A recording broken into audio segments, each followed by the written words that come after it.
जय श्री राधे, जय श्री कृष्ण। राधे मेरी स्वामिनी, मैं राधे तेरा दास। जन्म जन्म मोहि दीजिए, श्री वृंदावन को वास। जैसा कि हम सभी जानते हैं, हम श्री कृष्ण यात्रा में आगे की ओर बढ़ रहे हैं। श्री कृष्ण का गोकुल धाम में जन्म हो चुका है और हम सभी अपनी यात्रा में गोकुल पहुंच चुके हैं। श्री कृष्ण का जन्मोत्सव भी हमने मनाया और जब श्री कृष्ण का छठी उत्सव आया तो हमने दर्शन किया कान्हा के द्वारा पूतना के उद्धार का और पूतना रहस्य को भी जाना। उसके पश्चात जब कन्हैया का करवट उत्सव मनाया जा रहा था, जब कन्हैया ने प्रथम बार अपनी करवट ली तो माँ यशोदा और नंद बाबा ने उनका करवट उत्सव मनाया। तो कंस ने उन्हें मारने के लिए उत्कच नाम के राक्षस को भेजा, जो कि शकट के ऊपर बैठ गया और श्री कृष्ण को मारने का विचार करने लगा। तो श्री कृष्ण ने अपने अंगूठे से उस शकट को हवा में उछाल दिया और उस शक्टासुर का भी उद्धार कर दिया।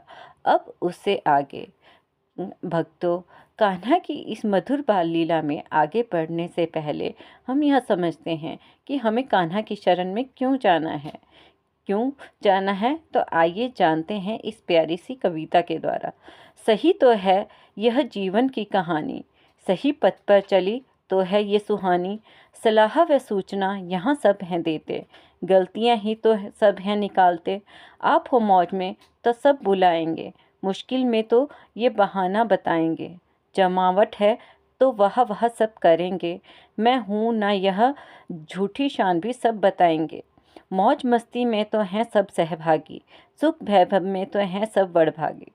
आएगा जीवन में जब दुख पीड़ा, आस पास भी न रहेगा कोई खड़ा। अकेले आए हो अकेले ही जाओ, सोच समझकर संसार भोग खाओ। संभल भी जाओ समझ भी जाओ, कृष्ण है कृपालु, शरण में उनके आओ। इस प्यारी सी कविता के द्वारा आप सब समझ तो गए होंगे कि हमें श्री कृष्ण की शरण में क्यों आना है, क्योंकि हमारा सच्चा साथी श्री कृष्ण ही हैं। राधा रानी व श्री कृष्ण अपना वरद हस्त जब हमारे सर पर रख देते हैं तो हम चाहे सुख में हो, दुख में हो, कष्ट में हो, मौज में हो, वो हमारा साथ नहीं छोड़ते।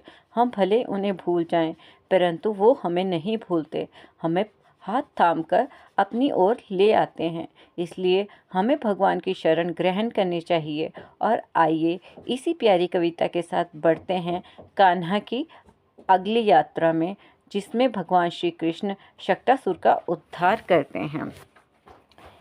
एक दिन इस उत्सव के बाद जब माता यशोदा बालक को अपनी गोद में लेकर दुलार कर रही थी तो बालक बहुत भारी लगने लगा, अतः उन्होंने अनिच्छित ही जमीन पर बिठा दिया। थोड़ी देर बाद वे गृह कार्य में व्यस्त हो गए। उसी समय कंस का एक भृत्य जिसका नाम तृणावर्त था, कंस के आदेशानुसार बवंडर के रूप में वहां प्रकट हुआ। उसने बालक को अपने कंधे पर चढ़ा लिया और सारे वृंदावन के ऊपर भारी अंधड़ उत्पन्न कर दिया। फलस्वरूप सारे लोगों की आंखें धूल से भर गई और संपूर्ण वृंदावन क्षेत्र इतने गहन अंधकार से पूर्ण हो गया कि कोई किसी को नहीं देख सकता था। इतना अंधकार कि वे स्वयं को भी नहीं देख सकते थे। इस महान उत्पात के समय माता यशोदा को अपना बच्चा नहीं दिखाई पड़ा, क्योंकि उसे तो बवंडर उड़ाकर ले गया था। अतः वह करना करके रोने लगी। वे पृथ्वी पर उसी प्रकार गिर पड़ी जिस प्रकार बछड़ा खो जाने पर गाय बेहोश हो जाती है। जब यशोदा इस तरह विलाप कर रही थी तो सारी ग्वालिनें तुरंत वहां आ गई और बालक की खोज करने लगी, किंतु वे बालक को नहीं पा सकी। अतः निराश हो उठी। तृणावर्त दानव बालक कृष्ण को कंधे पर उठाकर आकाश में बहुत ऊपर चला गया, किंतु बालक ने अपना भार इतना बढ़ा लिया कि सहसा वह और ऊपर नहीं जा सकता था। अतः दानव को अपना उत्पात बंद करना पड़ा। बालक कृष्ण ने अपने को इतना भारी बना लिया कि दानव नीचे बैठने लगा। भगवान ने उसकी गर्दन पकड़ ली थी। तृणावर्त को लग रहा था यह बालक मानो विशाल पर्वत हो। वह उनके चंगुल से निकलने का प्रयास करने लगा, किंतु ऐसा नहीं हो पाया। उसके नेत्र गोलक बाहर निकल आए। वह चित्कार करता हुआ वृंदावन की भूमि में गिरकर मर गया। यह असुर शिवजी के बाणों से बद्ध त्रिपुरासुर के समान ही गिर पड़ा। वह पथरीली भूमि पर गिरा। उसके प्रत्येक अंग प्रत्यंग क्षत विक्षत हो गए। उसका शरीर समस्त वृंदावन वासियों के लिए एक केला सा बन गया। जब गोपियों ने असुर को मरा हुआ देखा तथा बालक कृष्ण को उसके ऊपर खेलते देखा तो उन्होंने अत्यंत प्रेम पूर्वक उसे उठा लिया। सारे गोप गोपिकाएं अपने प्राण प्रिय कृष्ण को पाकर अत्यंत प्रमुदित हुई। उस समय वे परस्पर बातें करने लगी कि यह कितने आश्चर्य की बात है कि यह असुर इस बालक को खा जाने के लिए लेकर भागा था, किंतु ऐसा नहीं कर पाया, उल्टे वह मर कर गिर गया। उनमें से कुछ इस परिस्थिति में के समर्थन में कहने लगी, यह उचित हुआ, क्योंकि जो पापी होते हैं वे अपने कर्मफल से मर जाते हैं। यह बालक पवित्र है, इसलिए सभी प्रकार की विपदाओं से बच सका है। हमने भी पूर्व जन्म में अवश्य ही महान यज्ञ किए होंगे, भगवान की पूजा की होगी, प्रभुत संपत्ति का दान किया होगा और मनुष्यों का उपकार किया होगा।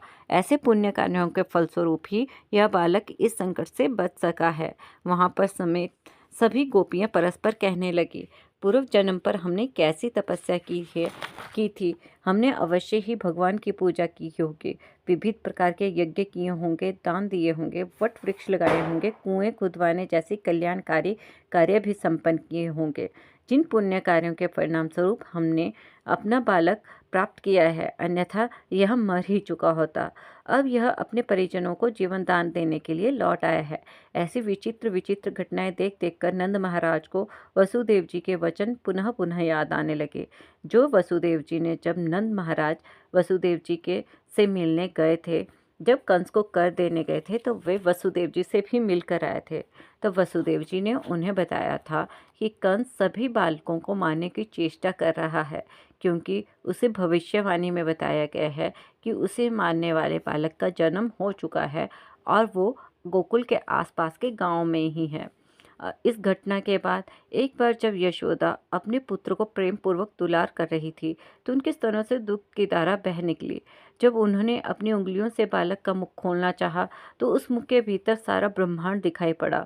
उन्होंने कृष्ण के मुख के भीतर नक्षत्रों सहित पूरा आकाश, चारों दिशाओं में तारे, सूर्य, चंद्र, अग्नि, वायु, समुद्र, द्वीप, पर्वत, नदियाँ, जंगल तथा सारे जड़ जंगम प्राणी देखे। यह देखकर माता यशोदा का दिल धड़कने लगा और वे आपस में ही कहने लगी, कितना विचित्र है यह, और कुछ व्यक्त भी न कर पाई। बस उन्होंने अपनी आंखें बंद कर ली। वे विचित्र भावों में लीन हो गई। कृष्ण द्वारा अपनी माता के गोद में लेटे रहकर अपने विराट रूप का प्रदर्शन यह सिद्ध करता है कि भगवान सदैव भगवान ही होते हैं, चाहे वे माँ की गोद में लेटे हों या कुरुक्षेत्र की भूमि में सारथी बने हों। इससे निर्विशेषवादी यों का यह मणग्रंथ विचार, जो मनुष्य ध्यान या कृत्रिम कर्म भगवान बन सकता है, झूठा सिद्ध हो जाता है। ईश्वर चाहे जिस भी दशा में रहे, ईश्वर ही रहते हैं। वे निराकार साकार हर रूप में होते हैं। जीव सदा परमेश्वर के अंश स्वरूप हैं। वे कभी भी भगवान के अकल्पनीय अलौकिक शक्ति की बराबरी नहीं कर सकते। यह हमारी सोच पर निर्भर करता है कि हमने अपने मन से भगवान किसे चुना है। तो भक्तों, आपको यह तृणावर्त के उद्धार की कथा कैसी लगी? आशा करते हैं कि आपने भी मानसिक रूप से इस तृणावर्त लीला का दर्शन किया गोप गोपी बनकर। ऐसे ही आगे भगवान की बहुत सुंदर लीलाओं के दर्शन करने के लिए आप हमारी इस यात्रा में शामिल हो सकते हैं। आप कृपया इस वीडियो को लाइक करें और अधिक से अधिक शेयर करें और हमारे चैनल को सब्सक्राइब करें। जय श्री राधे, जय श्री कृष्णा। कमेंट में राधे राधे, जय श्री कृष्णा लिखना ना भूलें। राधे राधे।